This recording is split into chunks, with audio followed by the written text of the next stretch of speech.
Good morning. കഴിഞ്ഞ 2 ക്ലാസ്സുകളിലായിട്ട് accounting എന്ന ടേമിൻ്റെ meaning ഒരു ഡെഫിനിഷനിലൂടെ നമ്മൾ മനസ്സിലാക്കി. അക്കൗണ്ടിംഗ് എന്നാൽ ഒരു ബിസിനസ് ഓർഗനൈസേഷൻ്റെ എക്കണോമിക് ഇവൻസുമായി ബന്ധപ്പെട്ട ആവശ്യമുള്ള കാര്യങ്ങൾ ഐഡൻറ്റിഫൈ ചെയ്യുകയും മെഷർ ചെയ്യുകയും റെക്കോർഡ് ചെയ്യുകയും അതിനുശേഷം അതാവശ്യമുള്ള ആൾക്കാരിലേക്ക് കമ്മ്യൂണിക്കേറ്റ് ചെയ്യുകയും ചെയ്യുന്ന പ്രവർത്തനമാണ് എന്ന് നമ്മൾ മനസ്സിലാക്കി. So it is A process of identifying, measuring, recording and communicating required information relating to the economic events of an organization to the interested users of such information. അപ്പോൾ അക്കൗണ്ടിങ് എന്താണെന്ന് ചോദിച്ചാൽ നിങ്ങൾ ഈ ഡെഫിനിഷൻ എഴുതിയാൽ മതി. മീനിങ് ചോദിച്ചാലും നിങ്ങൾ ഇത് എഴുതിയാൽ മതി. ഇനി ഡെഫിനിഷനുമായി ബന്ധപ്പെട്ട ചില കാര്യങ്ങൾ നമ്മൾ വിശദമായിട്ട് മനസ്സിലാക്കേണ്ടതുണ്ട്. അതിൻ്റെ അടിസ്ഥാനത്തിൽ അതിലെ പ്രധാനപ്പെട്ട ചില കാര്യങ്ങൾ നമ്മൾ ഡിസ്കസ് ചെയ്യാൻ ശ്രമിച്ചു. ആദ്യമായിട്ട് നമ്മൾ ഡിസ്കസ് ചെയ്തത് എക്കണോമിക് ഇവൻറ്റുകളെ കുറിച്ചാണ്. എക്കണോമിക് ഇവൻറ്റുകളാണ് നമ്മൾ റെക്കോർഡ് ചെയ്യാനും ഐഡൻറ്റിഫൈ ചെയ്യാനും മെഷർ ചെയ്യാനൊക്കെ പോകുന്നത്, അല്ലേ? ഓക്കെ. അപ്പോൾ ആദ്യം നമ്മൾ പഠിക്കാൻ ശ്രമിച്ചത് എക്കണോമിക് ഇവൻറ്റ് എന്താണെന്നാണ്. നമ്മൾ മനസ്സിലാക്കി economic event is an event which consist of transaction which are measurable in terms of money. ഒരു ഇവൻ്റ്, ഒരു സംഭവം, അത് എക്കണോമിക് ഇവൻ്റ് ആകുന്നത് എപ്പോഴാണ്? ഇഫ് ഇറ്റ് കൺസിസ്റ്റ്, അതിലടങ്ങിയിട്ടുണ്ട് എന്ത്? ട്രാൻസാക്ഷൻസ്, ഇടപാടുകൾ. ആ ഇടപാടുകളുടെ പ്രത്യേകത എന്താണ്? Which are measurable in terms of money. അതിന് പണത്തിൻ്റെ അടിസ്ഥാനത്തിൽ അളന്ന് തിട്ടപ്പെടുത്തി പറയാൻ പറ്റും. അപ്പോൾ ഒരു ബിസിനസ്സിൽ നടക്കുന്ന പല കാര്യങ്ങളുണ്ട്, പല സംഭവങ്ങളുണ്ട്. ആ സംഭവത്തിനകത്ത് ഇടപാടുകൾ, സാമ്പത്തിക ഇടപാടുകൾ നടന്നിട്ടുണ്ടെങ്കിൽ പണത്തിൻ്റെ അടിസ്ഥാനത്തിൽ അളന്ന് തിട്ടപ്പെടുത്താൻ പറ്റുന്ന ഇടപാടുകളെ നമ്മൾ സാമ്പത്തിക ഇടപാടുകൾ എന്ന് പറയും. അപ്പോൾ അത് ഉണ്ടെങ്കിൽ ആ ഇവൻറ്റിനെ നമ്മൾ എക്കണോമിക് ഇവൻ്റ് എന്ന് മനസ്സിലാക്കി.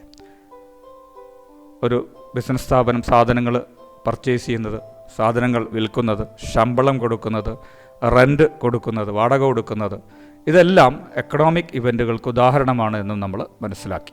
അതിലെല്ലാം സാമ്പത്തിക ഇടപാടുകളുള്ളതുകൊണ്ട് അതെല്ലാം economic ഇവൻറ്റുകളാണ്.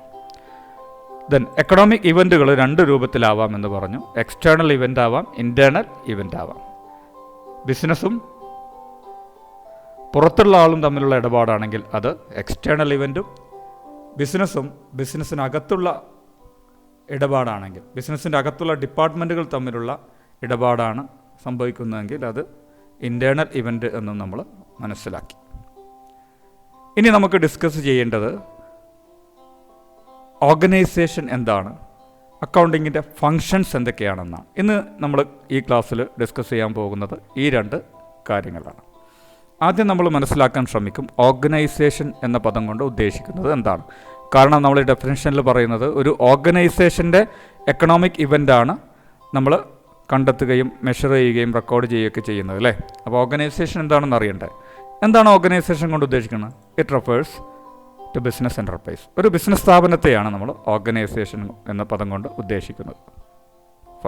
It's very simple, isn't it? Okay. ആ ബിസിനസ് സ്ഥാപനം എന്ന് പറയുന്നത് ചിലപ്പോൾ അതൊരു സോൾ പ്രൊപ്പറേറ്റർഷിപ്പ് ആവാം, പാർട്ണർഷിപ്പ് ഫേം ആവാം, കമ്പനി ആവാം, അല്ലേ? എന്താ സോൾ പ്രൊപ്പറേറ്റർഷിപ്പ് എന്ന് പറഞ്ഞാൽ ഒരാൾ ഒറ്റയ്ക്ക് നടത്തുന്ന ബിസിനസ് സ്ഥാപനമാവാം, 2 അതിലധികം ആൾക്കാർ കൂടി ചേർന്ന പാർട്ണർഷിപ്പ് സ്ഥാപനമാവാം, അല്ലെങ്കിൽ കമ്പനി രൂപത്തിലുള്ളതാവാം. ഇതൊക്കെ ഈ സോൾ പ്രൊപ്പറേറ്റർഷിപ്പ് എന്താണ്, പാർട്ണർഷിപ്പ് എന്താണ്, കമ്പനി എന്താണെന്നൊക്കെ നിങ്ങൾ വിശദമായിട്ട് ബിസിനസ് സ്റ്റഡീസിൽ പഠിക്കും. Okay, fine. അത് ബിസിനസ് സ്ഥാപനങ്ങളുടെ പല രൂപങ്ങളാണ്. അതിനെക്കുറിച്ച് നിങ്ങൾ വിശദമായിട്ട് അപ്പോൾ പഠിക്കും. ഇപ്പോൾ നിങ്ങൾ ഇത്രമാത്രം മനസ്സിലാക്കി വെക്കുക, ഓർഗനൈസേഷൻ എന്നതുകൊണ്ട് ഉദ്ദേശിക്കുന്നത് ഒരു ബിസിനസ് സ്ഥാപനത്തെയാണെന്ന് നിങ്ങൾ മനസ്സിലാക്കുക. Okay, fine. ഇനി നമ്മൾ ഈ ഡെഫിനിഷനുമായി ബന്ധപ്പെട്ട് അറിഞ്ഞിരിക്കേണ്ട വേറെ വളരെ പ്രധാനപ്പെട്ട ഒരു കാര്യമെന്ന് പറയുന്നത് ഫങ്ഷൻസാണ്. അക്കൗണ്ടിങ്ങിൻ്റെ ഫങ്ഷൻസ്. അക്കൗണ്ടിങ് എന്ന് പറയുന്ന അത് ഒരു പ്രോസസ്സാണ്, ഒരു പ്രക്രിയയാണ്. അതിൽ ഒരുപാട് പ്രവർത്തനങ്ങൾ ചെയ്യാനുണ്ട് എന്ന് നമ്മൾ മനസ്സിലാക്കിയിട്ടുണ്ട്, അല്ലേ? ഡെഫിനിഷനിൽ പറയുന്നത് അങ്ങനെയാണ്. Accounting is the process of. എന്തൊക്കെയാണ് ആ പ്രോസസ്സിൽ നമ്മൾ ചെയ്യുന്ന പ്രവർത്തനങ്ങൾ, ഫങ്ഷൻസ് എന്തൊക്കെയാണ്? 4 കാര്യങ്ങളാണ് എന്ന് നമ്മൾ മനസ്സിലാക്കി അല്ലേ. 4 പ്രധാനപ്പെട്ട കാര്യങ്ങൾ. അതിനകത്ത് വേറെയും ഒരുപാട് കാര്യങ്ങൾ ചെയ്യാനുണ്ട്. അത് നിങ്ങൾ പിന്നീട് വിശദമായിട്ട് പഠിക്കും. ഇപ്പോൾ മനസ്സിലാക്കുക, 4 പ്രധാനപ്പെട്ട ഫങ്ഷൻസാണ് അക്കൗണ്ടിങ് ചെയ്യുന്നത്. ഏതൊക്കെയാണ്? ആദ്യം ഐഡൻറ്റിഫൈ ചെയ്യുന്നു, മെഷർ ചെയ്യുന്നു, റെക്കോർഡ് ചെയ്യുന്നു, കമ്മ്യൂണിക്കേറ്റ് ചെയ്യുന്നു. അപ്പോൾ 4 ഫങ്ഷൻസ് എന്ന് പറയുന്നത് identification, measuring, recording and communicating. Okay, നമ്മൾ ആദ്യം ഐഡൻറ്റിഫിക്കേഷൻ എന്നതുകൊണ്ട് എന്താണ് ഉദ്ദേശിക്കുക? കണ്ടെത്തുക എന്ന് പറയുമ്പോൾ എന്താണ്? Determining what transactions to record. Determine ചെയ്യുക, തീരുമാനിക്കുക. വാട്ട് ട്രാൻസാക്ഷൻ, എന്ത് ട്രാൻസാക്ഷൻ ടു റെക്കോർഡ് ചെയ്യണം.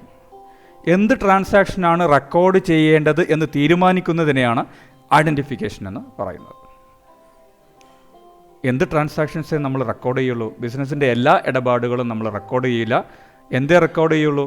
ഫിനാൻഷ്യൽ ട്രാൻസാക്ഷൻ, സാമ്പത്തിക ഇടപാടുകൾ മാത്രമേ നമ്മൾ റെക്കോർഡ് ചെയ്യുള്ളൂ. അപ്പോൾ നമുക്ക് ഇങ്ങനെയും പറയാം, സാമ്പത്തിക ഇടപാടുകൾ കണ്ടെത്തുന്നതാണ് ഐഡൻറ്റിഫിക്കേഷൻ എന്നും നമുക്ക് പറയാം.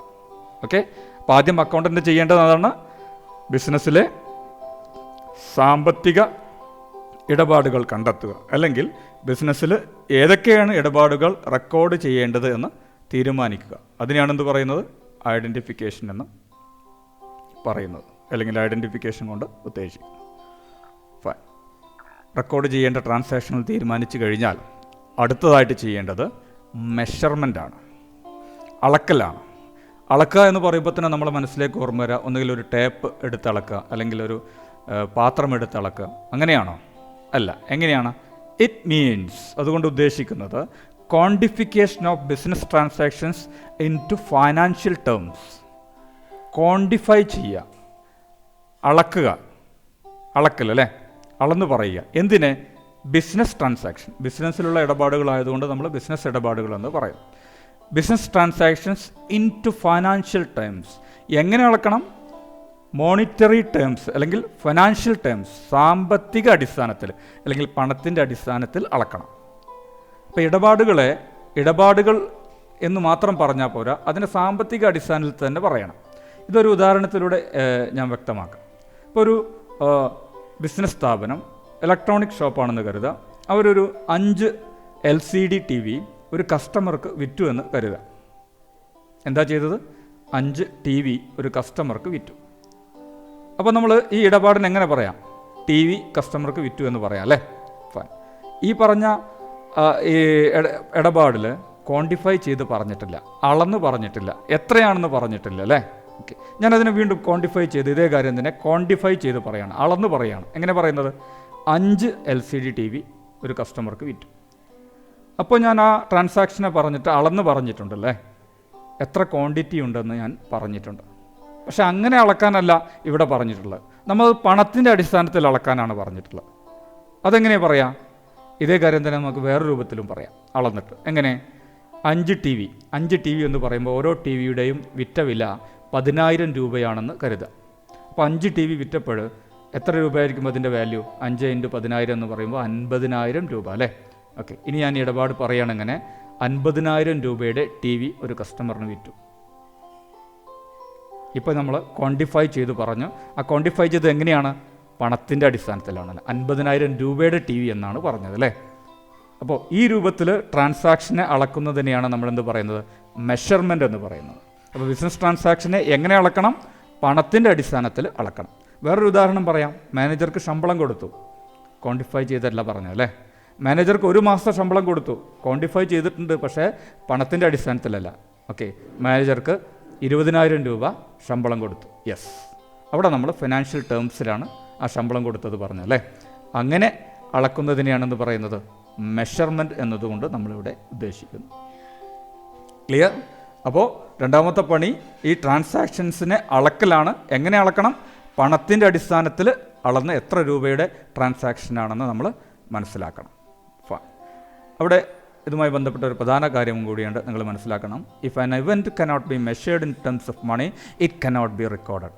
ഒരു ഇവൻറ്റിനെ അല്ലെങ്കിൽ ഒരു ട്രാൻസാക്ഷനെ നമുക്ക് പണത്തിൻ്റെ അടിസ്ഥാനത്തിൽ ഇത്ര രൂപയുടെ ഇടപാടാണ് എന്ന് പറയാൻ പറ്റില്ലെങ്കിൽ അതിനർത്ഥം അത് നമ്മൾ റെക്കോർഡ് ചെയ്യില്ല എന്നാണ്. പണത്തിൻ്റെ അടിസ്ഥാനത്തിൽ അളന്ന് തിട്ടപ്പെടുത്താൻ പറ്റാത്തതിനെ നമ്മൾ എന്ത് ചെയ്യില്ല? It cannot be recorded. ഇപ്പോൾ നേരത്തെ പറഞ്ഞ ഒരു മാനേജറെ ബിസിനസ്സിലേക്ക് അപ്പോയിൻറ്റ് ചെയ്തു എന്ന് പറയുമ്പോൾ അതൊരു പ്രധാനപ്പെട്ട സംഭവമാണ് അല്ലേ. പക്ഷേ അതിൻ്റെ ഒരു വാല്യൂ ഇത്ര രൂപ എന്ന് നമുക്ക് പറയാൻ പറ്റുമോ? അപ്പോയിൻറ്റ് ചെയ്ത് ഇത്ര രൂപയ്ക്ക് എന്ന് പറയാൻ പറ്റുമോ? ഇല്ല. അതുകൊണ്ട് തന്നെ ആ ഇവൻറ്റ് നമ്മൾ റെക്കോർഡ് ചെയ്യുമോ? ഇല്ല. അതേസമയം ഈ മാനേജർക്ക് ഒരു മാസം കഴിഞ്ഞിട്ട് നമ്മൾ ശമ്പളം കൊടുക്കുകയാണെങ്കിൽ എത്ര രൂപ ശമ്പളം കൊടുത്തു എന്ന് നമുക്ക് വ്യക്തമായിട്ട് ആളെന്ന് പറയാൻ പറ്റും അല്ലേ. അപ്പോൾ അത് ഫിനാൻഷ്യൽ ട്രാൻസാക്ഷനാണ്. അപ്പോൾ അപ്പോയിൻറ്റ് ചെയ്തത് ഫിനാൻഷ്യൽ ഇടപാടല്ല. അപ്പോയിൻറ്റ് ചെയ്തതിന് ശേഷം ഒരു മാസം കഴിഞ്ഞ് ശമ്പളം കൊടുക്കുമ്പോൾ അതെന്താണ്? ഫിനാൻഷ്യൽ ട്രാൻസാക്ഷനാണ്. അതിന് നമുക്ക് അളന്ന് എത്ര രൂപ ശമ്പളം കൊടുത്തു എന്ന് പറയാൻ പറ്റും. അതുകൊണ്ട് നമുക്ക് എന്ത് ചെയ്യാം? റെക്കോർഡ് ചെയ്യുകയും ചെയ്യാം. Okay, fine.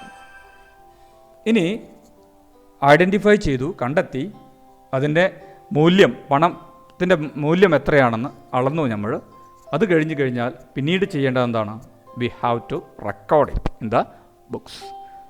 After measuring transaction in monetary terms എന്ന് പറയുമ്പോൾ ഫിനാൻഷ്യൽ ടേംസ് തന്നെയാണ്, പണത്തിൻ്റെ അടിസ്ഥാനത്തിൽ, മണി, മോണിറ്ററി ടേംസ്. അപ്പോൾ പണത്തിൻ്റെ അടിസ്ഥാനത്തിൽ നമ്മൾ അളന്നു കഴിഞ്ഞതിന് ശേഷം അതെന്ത് ചെയ്യുന്നു? It is recorded in the books. അത് ബുക്സിൽ നമ്മൾ രേഖപ്പെടുത്തി വെക്കും. ഓക്കെ, ബുക്സിൽ രേഖപ്പെടുത്തി വെക്കുമ്പോൾ എന്ന് പറയുമ്പോൾ അത് നമുക്ക് ഇഷ്ടമുള്ള രൂപത്തിലല്ല, തോന്നിയ രൂപത്തിൽ രേഖപ്പെടുത്തി വെക്കലല്ല. അതിനൊരു ശാസ്ത്രീയ രീതിയുണ്ട്, ഒരു സിസ്റ്റമുണ്ട് അല്ലേ. നമ്മൾ അത് റെക്കോർഡ് ചെയ്യാനായിട്ട് നമ്മൾ ഫോളോ ചെയ്യുന്ന, അനുസരിക്കുന്ന ശാസ്ത്രീയ രീതിയെ നമ്മൾ ഡബിൾ എൻട്രി സിസ്റ്റം എന്ന് പറയും. അപ്പോൾ ഡബിൾ എൻട്രി സിസ്റ്റം എന്ന് പറയുന്ന ശാസ്ത്രീയ രീതി ഉപയോഗിച്ചാണ് നമ്മൾ ബുക്സിൽ റെക്കോർഡ് ചെയ്യുന്നത് ട്രാൻസാക്ഷൻസ് അല്ലേ. ഓക്കെ, അത് മനസ്സിലാക്കാം. ആ ഡബിൾ എൻട്രി സിസ്റ്റം എന്താണെന്നൊക്കെ നമ്മൾ പിന്നീട് പഠിക്കും. അതുമായി ബന്ധപ്പെട്ട് ഒരു കാര്യം കൂടി നിങ്ങൾ മനസ്സിലാക്കുക. ഈ ഡബിൾ എൻട്രി സിസ്റ്റം കണ്ടെത്തിയത് എന്ന് പറയുന്നത് ലൂക്കോ പാസിയോലി എന്ന് പറയുന്ന ഒരു ഇറ്റലിക്കാരനാണ്. അദ്ദേഹത്തിന് അൺഒഫീഷ്യലായിട്ട് ഫാദർ ഓഫ് അക്കൗണ്ടിങ് എന്നൊക്കെ ചില ബുക്കുകളിൽ പരാമർശിച്ചിട്ടുണ്ട്. അപ്പോൾ ഡബിൾ എൻട്രി സിസ്റ്റം എന്ന് പറയുന്ന ലൂക്കോ പാസിയോലി എന്ന് പറയുന്ന ഇറ്റലിക്കാരൻ കണ്ടെത്തിയ ഡബിൾ എൻട്രി സിസ്റ്റമാണ് നമ്മൾ ബുക്സിൽ ട്രാൻസാക്ഷൻ രേഖപ്പെടുത്താനായിട്ട് നമ്മൾ ഫോളോ ചെയ്യുന്നത്. ഓക്കെ, ഇതുമായി ബന്ധപ്പെട്ട് ഒരു കാര്യം കൂടി നിങ്ങളുടെ അറിവിലേക്ക് ഞാൻ പറയുകയാണ്. ലോകത്തെവിടെയും ഒരു ശാസ്ത്രീയ രീതി മാത്രമാണ് അക്കൗണ്ടിങ് ട്രാൻസാക്ഷൻ രേഖപ്പെടുത്താനായിട്ട് ഉപയോഗിക്കുന്നത്. അത് ഡബിൾ എൻട്രി സിസ്റ്റമാണ്. അതിനർത്ഥം നമ്മൾ ഇന്ത്യയിൽ ഡബിൾ എൻട്രി സിസ്റ്റം ഫോളോ ചെയ്യുമ്പോൾ അമേരിക്കയിലും മറ്റുള്ള രാഷ്ട്രങ്ങളിലെല്ലാം ഇതേ രീതി തന്നെയാണ് പിന്തുടരുന്നത്. അപ്പോൾ ഈ സിസ്റ്റം പ്രകാരം നിങ്ങൾ അക്കൗണ്ടിങ് വർക്ക് പഠിച്ചു കഴിഞ്ഞാൽ നിങ്ങൾക്ക് ഏത് സ്ഥലത്ത് പോയിട്ടും അക്കൗണ്ടിങ് വർക്കുകൾ എളുപ്പത്തിൽ ചെയ്യാൻ കഴിയും എന്ന കാര്യം കൂടി നിങ്ങൾ മനസ്സിലാക്കുക. Okay, fine. അപ്പോൾ റെക്കോർഡിംഗ് എന്താണെന്ന് ചോദിച്ചാൽ നിങ്ങൾ ഇത്രയേ പറയേണ്ടുള്ളൂ. It means recording transactions in the books. Measure ചെയ്ത് കഴിഞ്ഞ ശേഷം ബുക്സിൽ ഇടപാടുകൾ രേഖപ്പെടുത്തി വെക്കുന്നതാണ് റെക്കോർഡിംഗ്. ഓക്കെ, അതുമായി ബന്ധപ്പെട്ട് ഏത് രീതിയാണ് നമ്മൾ ഫോളോ ചെയ്യുന്നത് റെക്കോർഡ് ചെയ്യാനായിട്ട്? ഡബിൾ എൻട്രി സിസ്റ്റമാണ്. ആരാണത് കണ്ടെത്തിയത്? ലൂക്കോ പാസിയോലി എന്ന് പറയുന്ന ഒരു ഇറ്റലിക്കാരനാണ്. ഓക്കെ, റെക്കോർഡിംഗ് കഴിഞ്ഞു കഴിഞ്ഞാൽ അടുത്ത പണി എന്ന് പറയുന്നത് എന്താണ്? കമ്മ്യൂണിക്കേഷനാണ്. അപ്പോൾ നമ്മൾ ശാസ്ത്രീയമായ രീതിയിൽ ഈ ഇടപാടുകളെ ബുക്സിൽ രേഖപ്പെടുത്തി വെക്കുന്നു അല്ലേ. ഇപ്പോൾ റെക്കോർഡ് ചെയ്യുന്ന സമയത്ത് അത് നമ്മൾ ക്ലാസിഫൈയും സമ്മറൈസും ഒക്കെ ചെയ്യുന്നുണ്ട്. ആ കാര്യങ്ങൾ നിങ്ങൾ റെക്കോർഡിംഗ് എങ്ങനെയാണെന്ന് പഠിക്കുന്ന സമയത്ത് വിശദമായിട്ട് പഠിക്കും. ഓക്കെ, ഇത് ശാസ്ത്രീയമായി രേഖപ്പെടുത്തി വെച്ചാൽ അതിൻ്റെ അടിസ്ഥാനത്തിൽ നമുക്ക് ഒരുപാട് ഇൻഫർമേഷൻസ് അവൈലബിൾ ആകും. And these informations are communicated to the management and other users in the form of accounting reports. നമ്മൾ ശാസ്ത്രീയമായ രീതിയിലാണ് ബുക്കിൽ ഇടപാടുകൾ രേഖപ്പെടുത്തുന്നത്. അതങ്ങനെ രേഖപ്പെടുത്തി വെക്കുമ്പോൾ നമുക്ക് അതിൽ നിന്ന് ഒരുപാട് വിവരങ്ങൾ കിട്ടും. നമ്മുടെ ക്യാഷിൻ്റെ ബാലൻസ് എത്രയുണ്ട് നമുക്കറിയാൻ പറ്റും. നമ്മൾ എത്ര രൂപയുടെ സാധനം മേടിച്ചു എന്ന് മനസ്സിലാക്കാൻ പറ്റും. എത്ര രൂപയുടെ വിൽപ്പന നടത്തിയെന്ന് നമുക്ക് എളുപ്പത്തിൽ മനസ്സിലാക്കാൻ പറ്റും. ഒരു ബിസിനസ് സ്ഥാപനം ഒരു വർഷത്തിൽ എത്ര ലാഭമുണ്ടാക്കി അല്ലെങ്കിൽ നഷ്ടമുണ്ടായി എന്ന് മനസ്സിലാക്കാൻ പറ്റും. ആ ബിസിനസ് സ്ഥാപനത്തിൻ്റെ സാമ്പത്തിക സ്ഥിതി എന്താണെന്ന് മനസ്സിലാക്കാൻ പറ്റും. ഇതിനൊക്കെയാണ് നമ്മൾ വിവരങ്ങൾ, ഇൻഫർമേഷൻ എന്ന് പറയുന്നത്. ഈ ഇൻഫർമേഷൻ നമുക്ക് എങ്ങനെയാണ് കിട്ടുന്നത്? ട്രാൻസാക്ഷൻസ് ശാസ്ത്രീയമായ രീതിയിൽ ബുക്സിൽ രേഖപ്പെടുത്തി വെക്കുന്നതുകൊണ്ട് ഇത്തരത്തിലുള്ള ഇൻഫർമേഷൻസ് നമുക്ക് ഈ റെക്കോർഡ്സിൽ നിന്ന് കിട്ടും, ബുക്കിൽ നിന്ന് കിട്ടും. അങ്ങനെ ജനറേറ്റ് ചെയ്ത ഉണ്ടാക്കിയെടുത്ത ഇൻഫർമേഷൻ, റെക്കോർഡ് ചെയ്ത ട്രാൻസാക്ഷനിൽ നിന്ന് ഉണ്ടാക്കിയെടുക്കുന്ന വിവരങ്ങൾ നമ്മൾ എന്ത് ചെയ്യുന്നു? Communicated to management and other users മാനേജ്മെൻറ്റിനും ബിസിനസ് മാനേജ് ചെയ്യുന്ന ആൾക്കാർക്കും അതുപോലെ മറ്റ് ഉപയോക്താക്കൾ അവരാരൊക്കെയാണ് നമ്മൾ വിശദമായിട്ട് പിന്നീട് പഠിക്കും, അവർക്കും അക്കൗണ്ടിങ് റിപ്പോർട്ടുകളായിട്ട് നൽകുന്നു, ആശയവിനിമയം നടത്തുന്നു. അതാണെന്ത് കമ്മ്യൂണിക്കേഷൻ എന്ന പദം കൊണ്ട് ഉദ്ദേശിക്കുന്നത്. ആശയവിനിമയം നടത്തുന്നു. ഓക്കെ, അപ്പോൾ കമ്മ്യൂണിക്കേഷൻ എന്ന് പറയുന്ന ഫംഗ്ഷനാണ് വളരെ പ്രധാനപ്പെട്ടത്. കാരണം ഈ വിവരങ്ങൾ ഈ യൂസേഴ്സിന് നൽകാൻ വേണ്ടിയിട്ടാണ്, കമ്മ്യൂണിക്കേറ്റ് ചെയ്യാൻ വേണ്ടിയിട്ടാണ് ആദ്യത്തെ 3 ഫംഗ്ഷനും നമ്മൾ ചെയ്യുന്നത്. ഐഡൻറ്റിഫൈ ചെയ്യുന്നതും മെഷർ ചെയ്യുന്നതും റെക്കോർഡ് ചെയ്യുന്നതും എന്തിനു വേണ്ടിയിട്ടാണ്? Communicating this information to the interested users of accounting information. അപ്പോൾ അതുകൊണ്ട് തന്നെ കമ്മ്യൂണിക്കേഷൻ എന്ന് പറയുന്ന ഫംഗ്ഷനാണ് കൂടുതൽ പ്രാധാന്യം നൽകി വരുന്നത്. ഓക്കെ, ഇത് നമ്മളിങ്ങനെ ശാസ്ത്രീയമായൊക്കെ രേഖപ്പെടുത്തി, പക്ഷേ അത് ആവശ്യമുള്ള ആൾക്കാർക്ക് ആവശ്യമുള്ള സമയത്ത് കൃത്യമായി എത്തിച്ചില്ലെങ്കിൽ പിന്നെ അതുകൊണ്ട് വല്ല കാര്യമുണ്ടോ? ഇല്ല.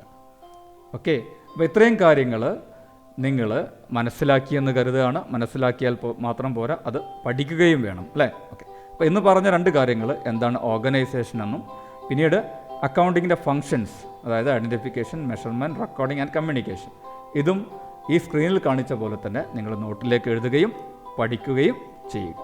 Okay, I think it's high time to say goodbye. Thank you. Have a nice day.